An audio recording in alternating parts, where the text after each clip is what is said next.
नमस्कार दोस्तों, मैं चेतन एक बार फिर से स्वागत करता हूं आप सभी का विनय क्लासेस ढीरवाना के यूट्यूब चैनल पर। उम्मीद करता हूं कि आप अपने समय का समुचित उपयोग कर रहे होंगे और अपने अध्ययन निरंतर कर रहे होंगे। ठीक है, आगामी जो परीक्षाएं हैं उनमें आपको सफल होने के लिए पूर्ण आशा करता हूं मैं। लेते हैं हम अपना केमिस्ट्री के अंदर आज का नया टॉपिक, आवर्त सारणी।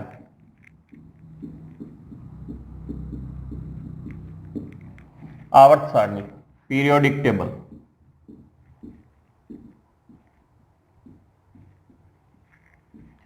आवर्त सारणी क्या है कि तत्वों का सुव्यवस्थित जो क्रम है वह क्या कहलाता है? आवर्त सारणी कहलाता है। ठीक है, आवर्त सारणी यानी तत्वों के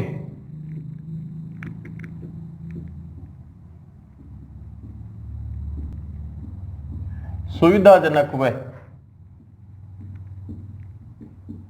व्यवस्थित अध्ययन के लिए जो वर्गीकरण किया गया, उस वर्गीकरण को ही हम क्या कहते हैं? आवर्त सारणी कहते हैं। ठीक है, विभिन्न वैज्ञानिकों ने समय समय पर प्रयास किया। जैसे आवर्त वर्गीकरण के लिए सर्वप्रथम जो प्रयास किया गया पहले नंबर पर वो थे डोबेराइनर। एक वैज्ञानिक है डोबेराइनर। इन्होंने क्या किया कि अपना त्रिक मॉडल दिया। त्रिक यानी 3।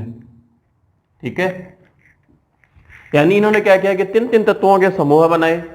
ठीक है, और कहा कि भाई पहला और तीसरा तत्व क्या है कि दोनों का जो औसत भार होगा उन दोनों का जोड़ के और बीच वाले तत्व के बराबर हो जाएगा, उन दोनों का योग औसत भार। ठीक है, इस प्रकार इन्होंने डोबेराइनर ने, लेकिन ये क्या है कि नियम तत्वों की जैसे खोज होती गई, बढ़ते गए, तो ये क्या है कि सुविधाजनक नहीं हुआ। उसके बाद में एक वैज्ञानिक है न्यूलैंड।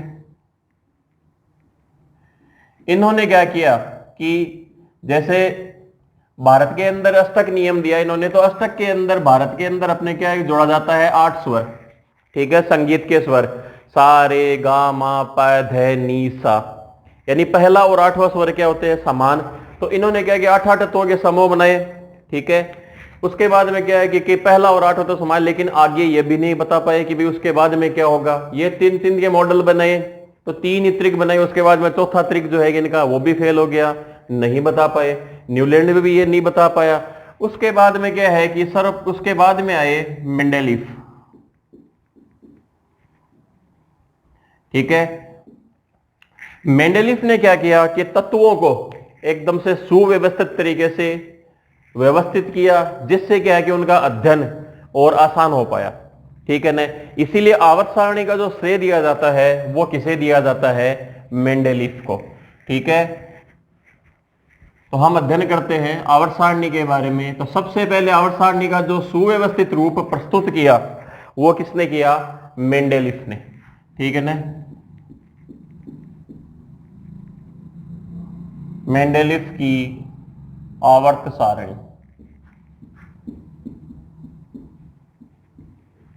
मेंडेलीफ ने क्या किया कि उस समय सबसे पहले तो ये ध्यान रखना बात कि 63 तत्व ज्ञात थे उस समय। ठीक है ना, उन 63 तत्वों को क्या किया कि इन्होंने व्यवस्थित किया। ठीक है ना, उन 63 तत्वों को, ज्ञात जो 63 तत्व थे उनको व्यवस्थित किया। और मेंडेलीफ की आवर्त सारणी की जो खास बात थी, इन्होंने क्या किया? परमाणु भार के क्रम में, ठीक है ना, इन्होंने ये कहा कि तत्वों के भौतिक व रासायनिक गुण उनके परमाणु भार के क्या होते हैं? आवर्ती फलन होते हैं। सॉरी, तत्वों के भौतिक व रासायनिक गुण उनके परमाणु भार के क्या होते हैं? रासायनिक फलन होते हैं। यानी तत्वों को उनके बढ़ते हुए परमाणु भार के क्रम में मेंडेलीफ ने क्या किया? व्यवस्थित किया। ठीक है ना, आवर्ती फलन का मतलब उनके दर्शाते हैं, वो गुण दर्शाते हैं। तो तत्वों को परमाणु, ये मेंडेलीफ का आवर्तन नियम कहे लाया। ठीक है, मेंडेलीफ ने उस समय क्या किया कि 63 तत्व जो ज्ञात थे उनको इन्हें व्यवस्थित किया। ठीक है, किसमें किया? 7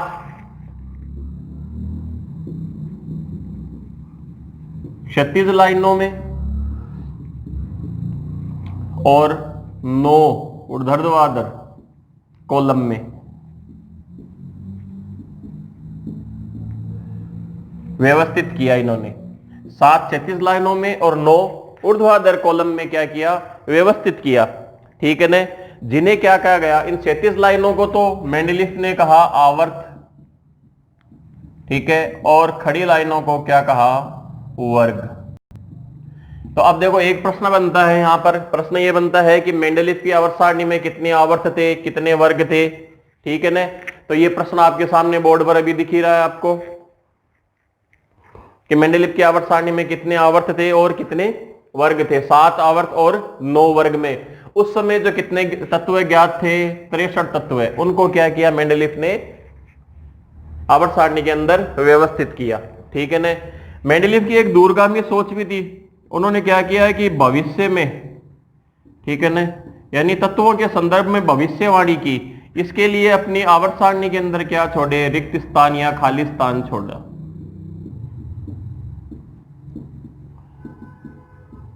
ठीक ना। रिक्त स्थान या खाली स्थान छोड़ा मेंडलीफ ने अपनी आवर्त सारणी के अंदर, किस लिए कि तत्वों की भविष्यवाणी भी, उन्होंने कुछ एक तत्वों की भविष्यवाणी भी की थी। लेकिन यहां से जो प्रश्न बन रहे हैं ना, वो प्रश्न ये है कि मेंडलीफ आवर्त नियम क्या है मेंडलीफ के, तो परमाणु भार को आवर्ती फलन बताया, पहला प्रश्न। उस समय कितने तत्वों को व्यवस्थित किया, तो 63 तत्व ज्ञात थे, उनको किया। तीसरा प्रश्न है कि कितने आवर्त थे, कितने वर्ग थे, ठीक है ना। तो ये आपके सामने सारे के सारे प्रश्न यहां पर मेंडलीफ की आवर्त सारणी से, ठीक है। गुण की बात करते हैं कि मेंडलीफ आवर्त सारणी के गुण क्या हैं।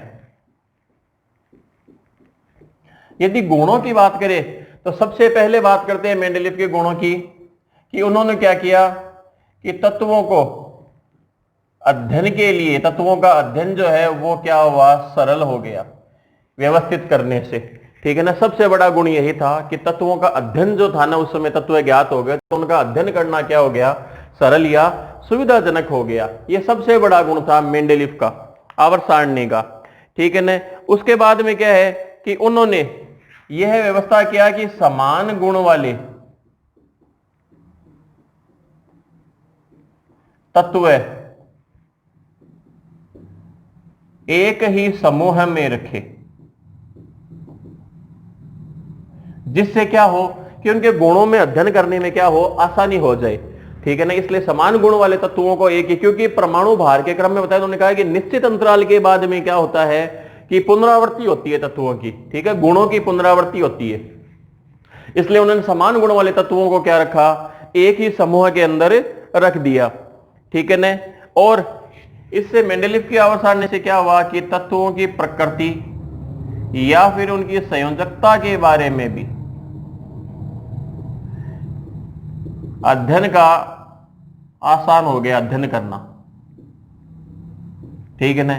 यह मेंडलीफ की आवर्त सारणी के कुछ मुख्य गुण थे, जिनके आधार पर क्या है कि मेंडलीफ ने अपने को बहुत कुछ, ठीक है ना, तत्वों के बारे में और कुछ दिया। यदि दोष की बात करें, ठीक है ना, मेंडलीफ की आवर्त सारणी के दोष, तो दोष ऐसा है कि उस समय सबसे पहली बात तो कि प्रयास किया था मेंडलीफ ने, तो कमी तो होनी वाजिब थी, कमियां तो निकलेगी, क्योंकि सबसे पहला अच्छा प्रयास ही मेंडलीफ ने किया, इसलिए कमियां होनी क्या थी, वाजिब। तो यदि मेंडलीफ की आवर्त सारणी के दोष की बात करें तो सबसे पहला दोष तो था कि हाइड्रोजन, ठीक है ना, इसका अनिश्चित स्थान, हाइड्रोजन का स्थान जो था ना वह अनिश्चित था। इन्होंने क्या किया कि पहले और सातवें दोनों वर्ग में क्या किया, इसको एक साथ रख दिया हाइड्रोजन को, क्योंकि पहले वर्ग जो ध्यान रखना, पहले वर्ग के तत्व कहलाते हैं क्षार धातु, ठीक है ना, और ये कहलाते हैं हेलोजन तत्व, सातवां वर्ग, ठीक है ना, जिनकी विद्युत ऋणात्मकता अधिक होती है वो हेलोजन तत्व है। तो इन दोनों के साथ में ही हाइड्रोजन को रख दिया, क्योंकि हाइड्रोजन पहले और सातवें दोनों वर्ग के तत्वों के साथ में क्या दर्शाता है, समानता दर्शाता है। तो यहां पर हाइड्रोजन का स्थान वो क्या है कि निश्चित नहीं कर पाए, ठीक है, ये एक नंबर। दूसरा है कि अधिक परमाणु भार वाले तत्वों को, अधिक परमाणु भार वाले तत्वों को कम परमाणु भार वाले तत्वों से पहले रख दिया, ये दूसरी गलती उन्होंने करी। स्पष्टीकरण नहीं दे पाए कि भाई कम परमाणु भार है, यदि परमाणु भार ही आपने जब इसका आधार लिया तो फिर बढ़ते हुए परमाणु भार में रखने चाहिए थे, लेकिन क्या किया कि अधिक परमाणु भार वाले तत्वों को क्या कर दिया, कम परमाणु भार वाले तत्वों से पहले रख दिया, जिसका स्पष्टीकरण नहीं दे पाए। एक दोष ये था। तीसरा दोष उस समय क्या है कि 63 तत्व ही ज्ञात थे। ठीक है, समस्थानिक, समबाधिक, सम न्यूट्रॉनिक, सम इलेक्ट्रॉनिक, इनकी परिभाषाएं ज्यादा ज्ञात नहीं थी। इसीलिए ये एक दोष इनके माथे ये भी रख दिया गया कि समस्थानिकों को क्या है कि स्थान नहीं दे पाए, समस्थानिकों का स्थान नहीं दे पाए। ठीक है ना, ये एक दोष इनके में, क्योंकि उस समय समस्थानिक ज्ञात नहीं थे, बाद में खोज हुई समस्थानिकों के बारे में। लेकिन फिर भी क्या है कि मेंडेलीव की भविष्यवाणी जब यहां पर ये आई थी कि भाई भविष्यवाणी, जब बताया था आपको कि भविष्यवाणी करी कुछ तत्वों के बारे में, तो समस्थानिक की भविष्यवाणी भी कर देते, इसलिए ये दोष भी क्या है इन्हीं को दिया गया। ठीक है ना, इस प्रकार ये मुख्य दोष जो है ना, ये मेंडेलीव की आवर्त सारणी के मुख्य दोष रखे गए। लेकिन प्रश्न जो है एक ही बनता है, इसके ऊपर जो प्रश्न बनता है वो हाइड्रोजन को लेकर है। ठीक है ना, हाइड्रोजन को इसीलिए आवर्त सारणी का आवारा तत्व कहते हैं, आतंकवादी तत्व कहते हैं, क्योंकि इसका स्थान क्या है निश्चित नहीं है। जैसे एनसीईआरटी मानती है इसको 7वें वर्ग में। ठीक है, और आधुनिक आवर्त सारणी के अंदर पहले और 7वें दोनों के अंदर ही हम पढ़ते हैं, क्योंकि ये दोनों के गुणों से क्या दर्शाता है, समानता दर्शाता है। ठीक है ना, तो ये आवर्त सारणी को लेके मेंडेलीव की आवर्त सारणी के कुछ एक जो गुण है ना, वो गुण और कुछ एक दोष, ये दोनों आपके सामने लिख दिए गए हैं। ठीक है ना, ये मुख्य मुख्य दोष है मेंडेलीव की आवर्त सारणी के। ठीक है, और कुछ एक दोष इसका और है कि भाई वो सामने हो रहा है इसका चौथा कि असमान तत्व है। असमान तत्वों को एक साथ रख दिया।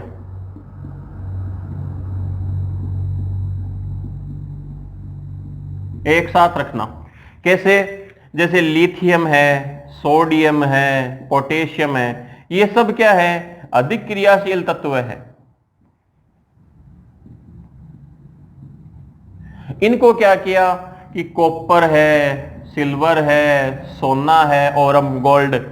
ठीक है ना, इनको वैसे मुद्रा धातुएं भी कहते हैं भाई, यहां पर है ना, इनको मुद्रा धातुएं भी कहते हैं। इनके साथ में ये कम क्रियाशील होती है।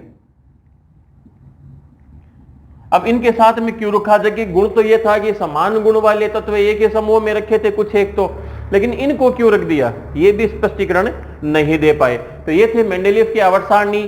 ठीक है ना, प्रश्न ध्यान रखना, पहला प्रश्न होता है 7 आवर्त 9 वर्ग। ठीक है, कितने तत्व है ज्ञात थे, 63 तत्व है। अगला प्रश्न है कि क्या आधार था, परमाणु भार आधार था, गुण है आपके सामने, दोष है आपके सामने। ठीक है ना, ये सारे मेंडेलीव के बारे में। ठीक है, नेक्स्ट जो लेते हैं अपन वो है आधुनिक आवर्त सारणी।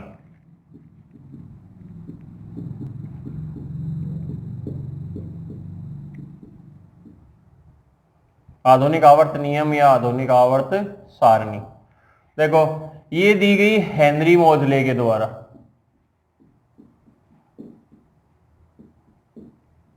ठीक है ना, हेनरी मोजले के द्वारा दी गई। इन्होंने क्या किया, डोबेराइनर ने दिया, न्यूलैंड ने दिया, उसके बाद में मेंडेलीव ने दिया। ठीक है, तो इन्होंने क्या किया, तीनों का अध्ययन किया। अध्ययन करने के बाद में एक सुविकसित तरीके से, जो कि आधुनिक आवर्त सारणी यानी वर्तमान में अभी तक हेनरी मोजले के द्वारा जो दी गई आवर्त सारणी है उसी का ही अनुसरण होता है। कैसे कि इन्होंने क्या किया कि तत्वों को उनके परमाणु क्रमांक के आधार पर व्यवस्थित किया, और इन्होंने ये कहा कि आधुनिक आवर्त नियम जो है वो भी यही कहता है। ठीक है ना, वो आधुनिक नियम आवर्त नियम क्या कहता है कि तत्वों के भौतिक और रासायनिक गुण उनके परमाणु क्रमांक के आवर्ती फलन होते हैं, यानी निश्चित अंतराल के बाद में क्रमांक में। ठीक है, तो बढ़ते से बढ़ते हुए परमाणु क्रमांक व्यवस्थित किया तो समस्थानिकों की समस्या भी हल हो गई, परमाणु भार की समस्या भी हल हो गई। ठीक है ना, और तत्वों के अध्ययन में सुविधा भी पूरी हो गई। ठीक है, इन्होंने क्या किया, परमाणु क्रमांक के आधार में व्यवस्थित किया। जैसे एक मैं लाइन डायग्राम यहां पर बना रहा हूं आधुनिक आवर्त सारणी का। ठीक है ना,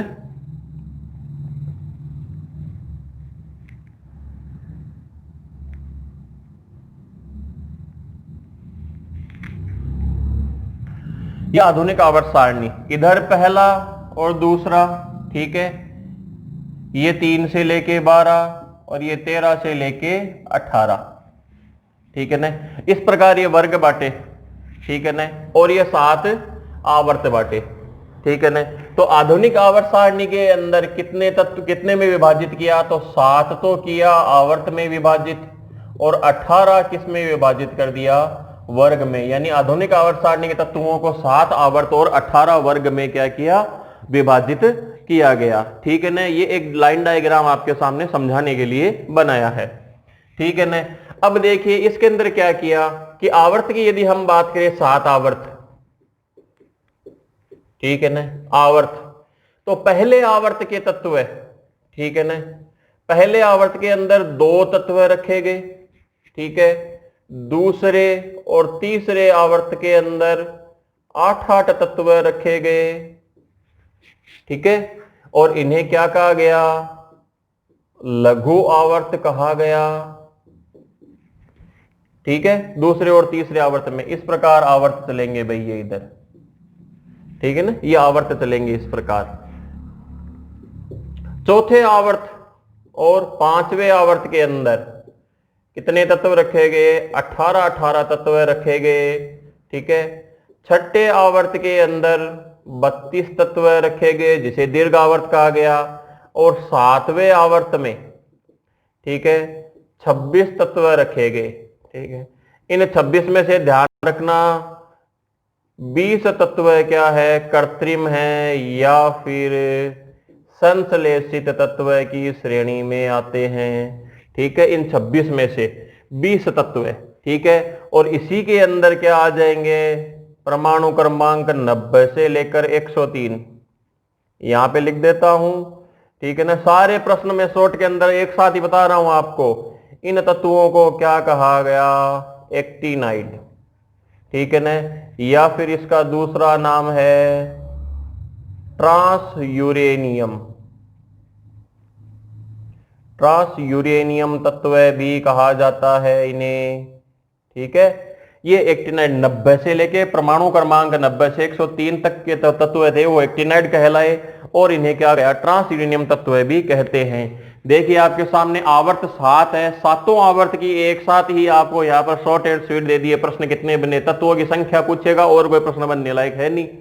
तो यहाँ पर पहले वर्ग के पहले आवर्त में 2 तत्व है, दूसरे तीसरे में 8, चौथे 5वें में, छठे में, 7वें में। और सारे कितने कृत्रिम हैं तत्व है तो वो भी लिख दिए हैं। और किनको एक्टिनाइड कहा जाता है, इसी के अंदर आ जाएंगे 90 से लेकर 103, 14 तत्व जो है वो क्या है, एक्टिनाइड की श्रेणी में आ जाएंगे, ठीक है। अब यदि वर्ग की बात करें हम, ये आधुनिक आवर्त सारणी हो गई, ठीक है, हेनरी मोजले के द्वारा, ठीक है ना। अब इसके अंदर देखिए यहां पर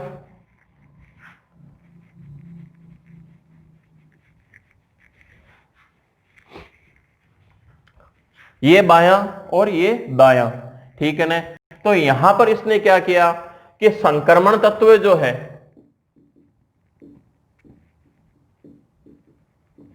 उनको कहां रखा गया, बाईं ओर, ठीक है। जबकि धातु और अधातु उनको रखा गया दाईं ओर, ठीक है ना। इधर परमाणु क्रमांक नीचे ध्यान रखना, परमाणु क्रमांक 58 से लेके 71 तक के तत्व जो है वो कहलाए लेंथेनाइड, ठीक है, यानी दुर्लभ मृदा तत्व। लेंथेनाइड और एक्टिनाइड को अलग से स्थान दिया।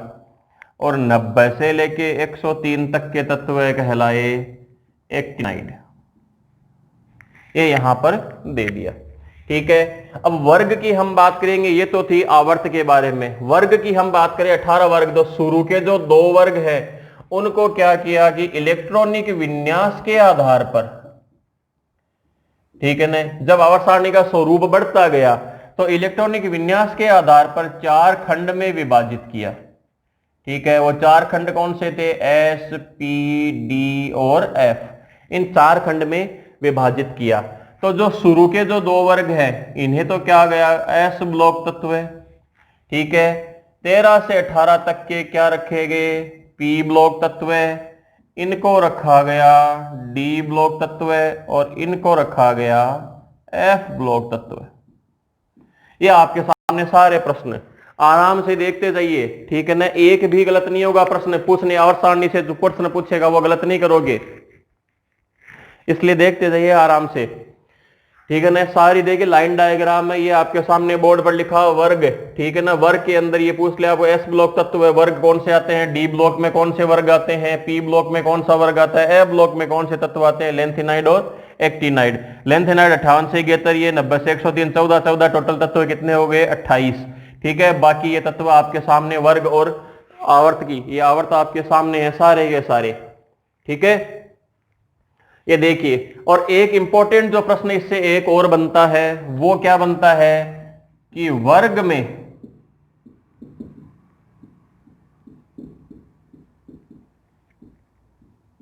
ऊपर से नीचे आने पर क्या परिवर्तन होता है। देखिए वर्ग में ऊपर से नीचे आएंगे ना, हाइड्रोजन, ठीक है, हाइड्रोजन है, लिथियम है, सोडियम है, पोटेशियम है, रुबिडियम है, सीजियम है, फ्रोंसियम है, ठीक है ना, ये चलेंगे। तो इन पर सब पर एक चीज कॉमन होती है, आवेश कैसा है, धन आवेश।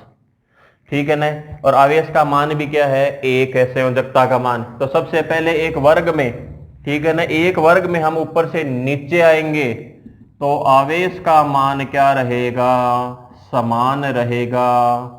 ठीक है, सबसे पहला प्रश्न आपको ध्यान रखना है। दूसरा क्या रखना है कि परमाणु का आकार जो है वह क्या है, एक वर्ग में ऊपर से नीचे आने पर बढ़ता है। अब इसका विपरीत कर लो कि नीचे से ऊपर जाएगा तो क्या हो जाएगा। अब आपको प्रश्न पूछेगा तो नीचे से ऊपर का पूछ लेगा, ऊपर से नीचे आपको याद है तो उल्टा कर लेना, विपरीत हो जाएगा वो तो। ठीक है, तीसरा जो मुख्य बात है वो ध्यान रखना कि नाभिकीय बल, ठीक है ना, उसका मान क्या होता है, कम हो जाता है। ठीक है, क्यों, क्योंकि आकार बढ़ रहा है, इलेक्ट्रॉनों की संख्या बढ़ रही है ऊपर से नीचे आने पर, तो प्रभावी नाभिकीय आवेश का मान क्या होगा, कम होगा। तो प्रभावी नाभिकीय आवेश का मान कम हो गया तो फिर क्या हो जाएगा, नाभिकीय बल भी है, नाभिकीय बल भी क्या हो जाएगा, कम हो जाएगा। ठीक है ना, तो इसलिए आवेश समान रहेगा, आकार बढ़ेगा, त्रिज्या बढ़ेगी, ठीक है, इलेक्ट्रॉनों की संख्या बढ़ेगी, नाभिकीय बल का मान क्या आ जाएगा, कम। प्रभावी नाभिकीय आवेश आपको पिछले वीडियो में बताया था मैंने कि इलेक्ट्रॉनों को बांध कर रखने वाला, ठीक है ना, नाभिकीय बल का मान कम हो जाएगा। अब इसी प्रकार यदि आपसे स्वाध्याय के लिए कहा जाए आपको कि आपको एक आवर्त में, ठीक है ना, एक आवर्त में बाएं से दाएं चलने पर क्या होगा, तो आवेश का मान, आकार और नाभिकीय बल का मान तो क्या हो जाएगा, बढ़, इनको विपरीत कर देना आप लोग। अब दाएं से बाएं भी पूछ सकता है आपको, या बाएं से दाएं पूछ सकता है। इसके अलावा आवर्त सारणी से एग्जाम में कोई भी किसी भी प्रकार के प्रश्न नहीं अटेम्प्ट होते हैं। ठीक है ना, आपके सामने है बोर्ड पर स्क्रीनशॉट या जो भी आप ले सके, ठीक है, उतार लिया होगा साथ साथ में, ये सब कुछ आपके सामने लिखा हुआ है। उम्मीद करता हूं कि आपको आवर्त सारणी से संबंधित प्रश्न जो हैं वो आज सारे आप क्लियर करोगे, और स्वाध्याय के अंदर जो भी आप बैठोगे अपनी स्टडी करने तब आपके ये क्लियर हो जाएंगे। ठीक है ना, एक बार फिर से ले सकते हो स्क्रीनशॉट, किसी ने नहीं लिया हो तो। ये थी आवर्त सारणी के बारे में बातें, ठीक है, बहुत ही साधारण और सरल तरीके से। मिलते हैं नए वीडियो में नए टॉपिक के साथ, तब तक के लिए अपना अध्ययन जारी रखें। नमस्कार।